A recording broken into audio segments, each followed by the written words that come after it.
আনাসকে আমি সারা পৃথিবীতে পরিচয় করিয়ে দেব। এরকম একজন মহাকাব্যিক সংগ্রামের নায়ককে আমি সারা দুনিয়াতে পরিচয় করিয়ে দেব। এটা আমার শপথ। আমি এখন আপনাদেরকে পড়ে শোনাবো আনাসের সেই ৭ পৃষ্ঠার চিঠি।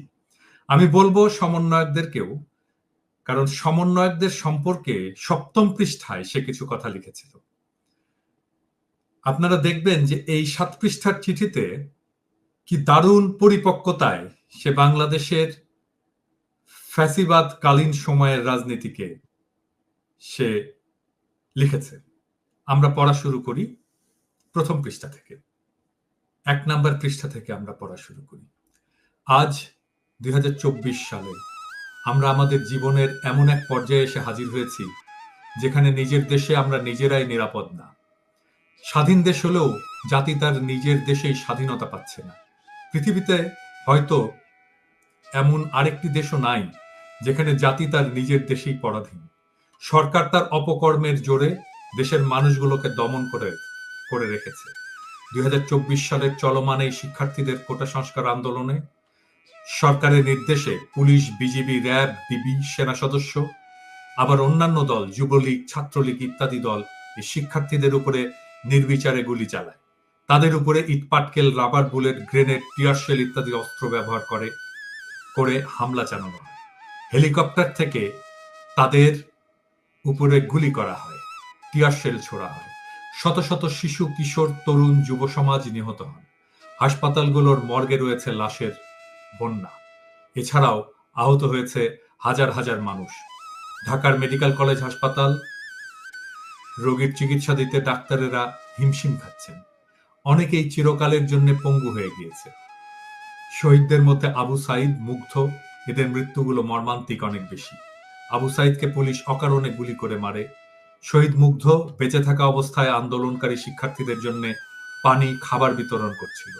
তখনই পুলিশ তাকে মাথায় গুলি করে হত্যা করে। এছাড়াও জানালা থেকে দেখার জন্য একটি শিশু বাইরে তাকালে পুলিশ ওই শিশুটিকে গুলি করে।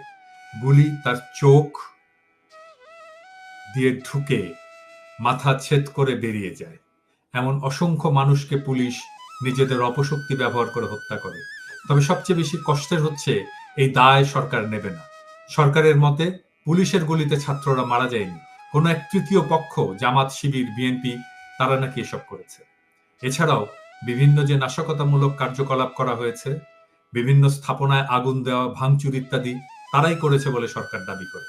সরকার নিজেই ছাত্রদের হত্যা করিয়ে আবার রাষ্ট্রীয় শোক পালন করে, মিলাদ মাহফিল করে।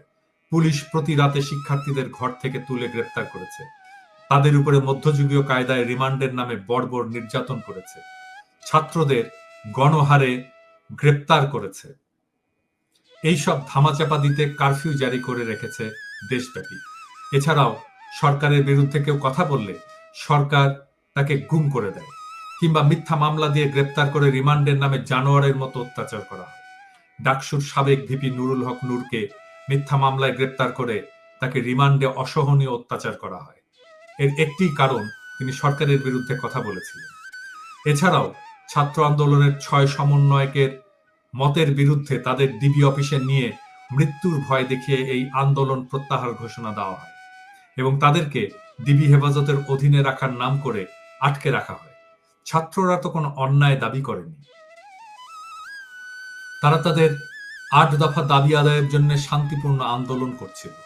কিন্তু এই আন্দোলনকে একটি রক্তক্ষয়ী আন্দোলনে পরিণত করেছে সরকার। একটি জীবনের মূল্য কোটি কোটি টাকার চেয়েও অনেক ঊর্ধ্বে। সরকার কি পারবে একটি জীবনকেও ফিরিয়ে দিতে?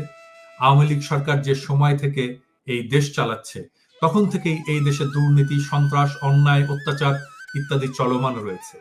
সরকার নির্বাচন না করে টানা ৩ বার সরকার নির্বাচিত হয়। আসলে যে নির্বাচন করা হয়েছে সবই একটি সাজানো নাটক। কেননা নির্বাচনে কাউকে ভোট দিতেই দেওয়া হয়নি। ভোট দিতে দেওয়া হয়নি জনগণকে। ভোট দিতে গেলে জানানো হয় আপনার ভোট হয়ে গেছে। এইভাবে বারে বারে দুর্নীতি করে সরকার ক্ষমতায় টিকে থাকছে, দেশটাকে শেষ করে দিচ্ছে। এই সরকারের পদত্যাগ ছাড়া দেশে শান্তি আসবে না। আজ আমরা কি পরাধীনতার অন্ধকারে ভুগছি? নিজের মতামত প্রকাশের কোনো সুযোগ নেই। নিজের অধিকারটা পর্যন্ত আমরা আদায় করতে পারি না।